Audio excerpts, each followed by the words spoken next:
Baik, Assalamualaikum warahmatullahi wabarakatuh.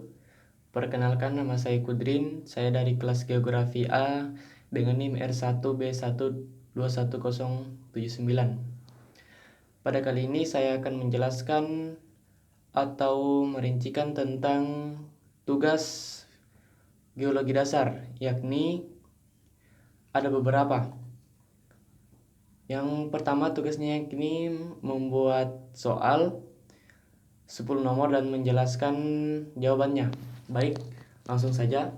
Pertanyaan yang pertama yakni jelaskan apa yang dimaksud dengan geologi. Jawaban saya, kata geologi berasal dari dua kata, yaitu geos dan logos. Geos yang berarti bumi dan logos yang berarti ilmu.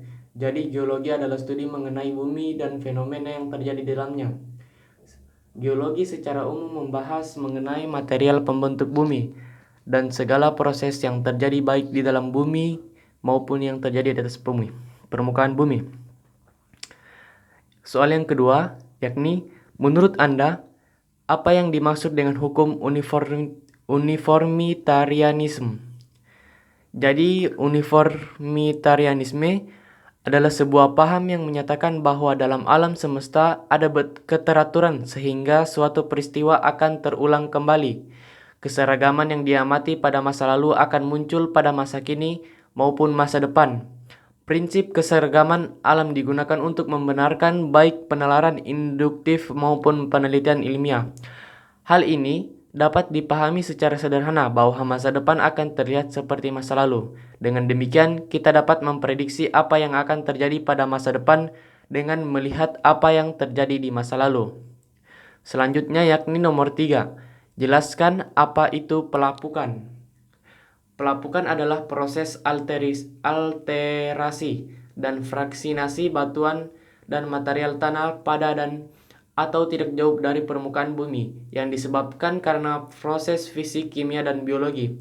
Hasil dari pelapukan ini adalah asal dari batuan, sedimen, dan tanah. Kira-kiranya penting sebagai dikenal bahwa proses pelapukan akan menghancurkan batuan atau bahkan melarutkan beberapa mineral sebagai kemudian dijadikan tanah atau diangkut dan diendapkan sebagai batuan sedimen klasik. Beberapa dari mineral mungkin larut secara menyeluruh dan membentuk mineral baru.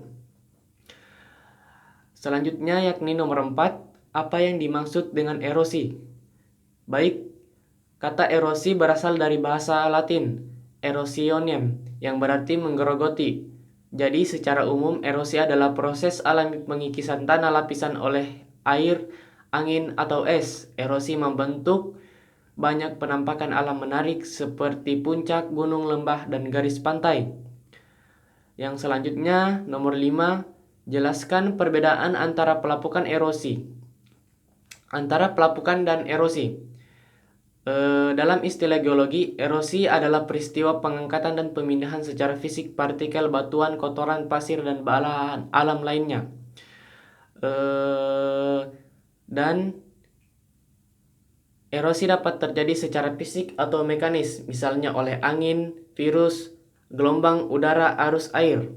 Sedangkan pelapukan adalah serangkaian proses individu yang menyebabkan perubahan fisik atau kimia dalam batu dan tanah.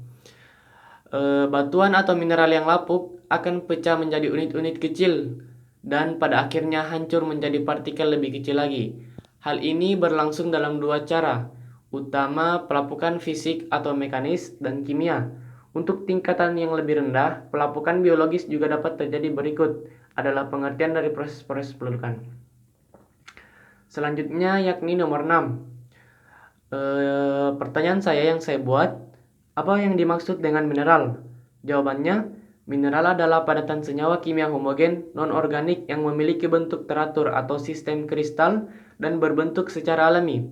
Istilah mineral ini termasuk tidak hanya bahan komposisi kimia, tetapi juga struktur mineral.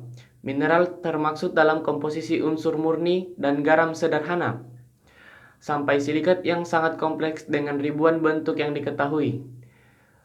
Selanjutnya, nomor 7, saya membuat pertanyaan yang berbunyi, dalam deskripsi tanah, semakin gelap warna tanah tersebut mengandung bahan organik seperti belerang dan nitrogen. Mengapa demikian? Apakah zat-zat kimia juga yang membentuk suatu tanah tersebut? Jawaban saya,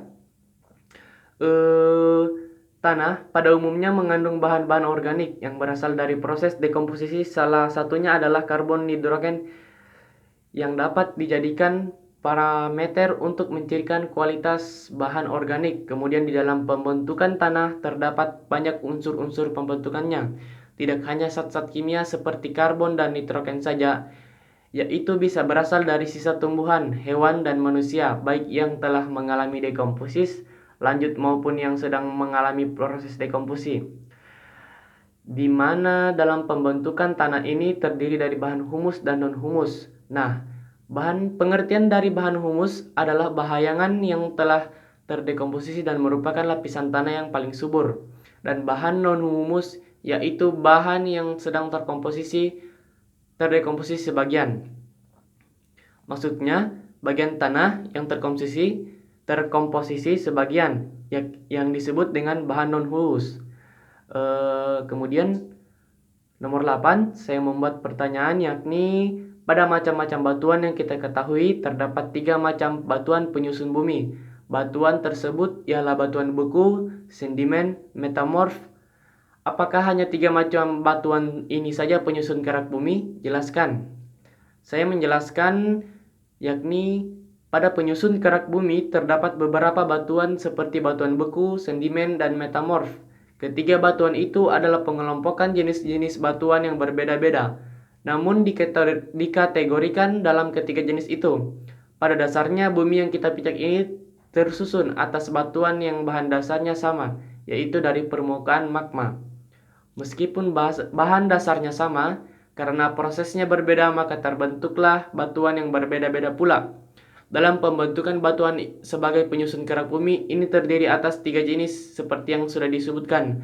Dan dari ketiga jenis itu terbagi-bagi lagi atas beberapa macam batuan, namun masih dalam jenis pembentukan yang sama. Selanjutnya nomor 9, saya membuat pertanyaan yang berbunyi, jika batu andesit atau biasa kita kenal dengan batu candi sangatlah kuat untuk bahan konstruksi bangunan, tetapi mengapa batu andesit jarang sekali digunakan dalam bahan bangunan? Saya menjawab, pada dasarnya dalam pembuatan bangunan ini adalah bagaimana cara kita bisa membuat sebuah bangunan dengan bahan-bahan yang memadai dan mudah didapat. Jika berbicara tentang batu andesit, yang merupakan batu kandit atau bagus untuk bangunan, kembali lagi pada proses mendapatkannya, yang diketahui bahwa bangunan tidak hanya pada satu tempat saja, namun berbagai tempat. Pertanyaannya, apakah di semua tempat tersedia batu candi? Tentu tidak. Nah, itulah sebabnya mengapa batu candi jarang digunakan dalam bangunan karena proses pendapatannya yang tidak mudah. Selanjutnya yang terakhir yakni nomor 10, saya membuat pertanyaan yakni, menurut Anda, spesifikasi tanah seperti apa yang dapat dijadikan bahan konstruksi bangunan? Jelaskan. Saya menjelaskan, tanah di dalam konstruksi merupakan pondasi bagian paling bawah dari bangunan. Pada proses bangunan, fondasi berfungsi untuk sebagai dasar bangunan yang memikul beban bangunan yang ada di atasnya. Nah, untuk menghasilkan bangunan yang kokoh, maka pondasinya juga harus direncanakan dan dikerjakan dengan hati-hati. Setiap pondasi perlu direncanakan berbagai jenis kekuatan dan daya dukung tanah, tempat berdirinya bagi tanah yang stabil dan memiliki daya dukung baik, yang berhubungan juga dengan geologi, serta berhubungan dengan lapisan-lapisan tanah yang ada dalam bumi yang dapat mengakibatkan ketahanan suatu tanah atau bangunan ini terjadi pada pembangunan tersebut. Sekian dari saya, wabillahi taufiq wal hidayah. Wassalamualaikum warahmatullahi wabarakatuh.